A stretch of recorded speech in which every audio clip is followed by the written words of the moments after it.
Hello everyone, it's Shane Kanto, your Wasteland reviewer, and I went to go see Teen Titans Go to the movies. God, that title. But I've never watched the Teen Titans Go show. Like, I've seen bits and pieces of it, and it seemed really goofy and childish, which a lot of people complain about because the other Teen Titans show a lot of people loved. Also didn't watch that, so I have no point of reference. But I heard really good things about this film, and I'm like, okay, I'll go give it a try. And it's weird because like the critics' ratings are so much higher than the audience ratings for this. Like the audience rating is like 70%, so it's still positive, but like that's not like great. And going into this, I'm like, and walking out, I'm like, I enjoyed it. Wasn't great, and it was some fun. I really appreciated how they had the original cast because it's like you can tell they're very passionate about their characters and the roles that they play, and they do a really good job in this film.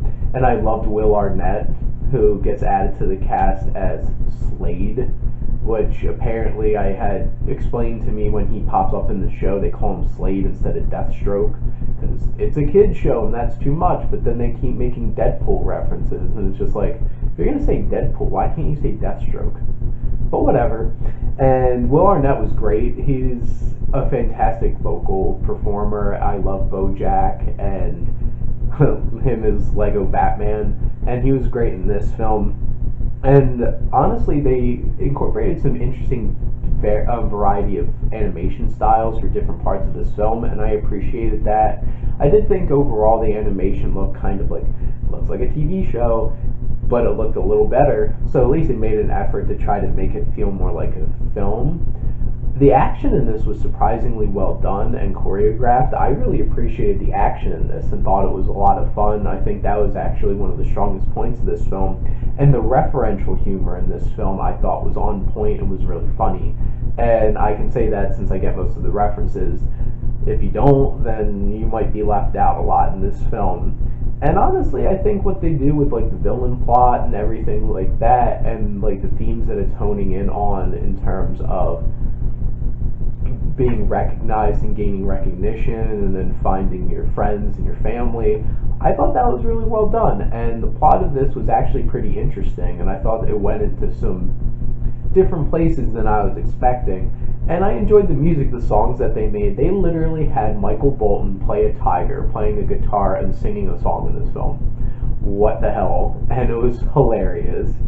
And then we get to the lowbrow humor because there's a very long fart joke and a very long poop joke, and they're both really annoying, and I'm like, why is this movie going this places?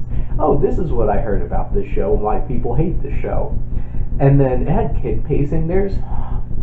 I hate when something happens and they're supposed, like, it's that second act strain on the characters, and then it's resolved in like 2 minutes, and that's what happened in this film. And I'm like, you know, you need to let this gestate a little bit for this to actually really hit emotionally. But this is definitely more of a kids movie than a family film. So like Pixar feels more family film because it's like it's for everybody. This feels a lot more for kids. And honestly, a lot of the Teen Titans felt extremely unlikable, and I'm like, at points, and there's this one particular sequence on a movie set where I'm like, you guys are a bunch of jerks. I don't like you. Why the hell am I watching your movie? Kind of thing. And I'm like, why am I rooting for you?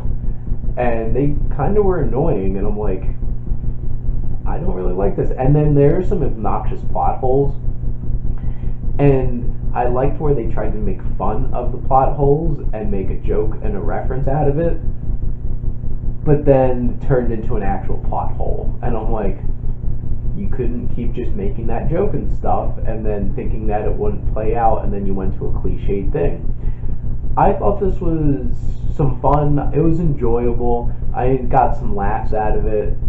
There's a great Stan Lee cameo.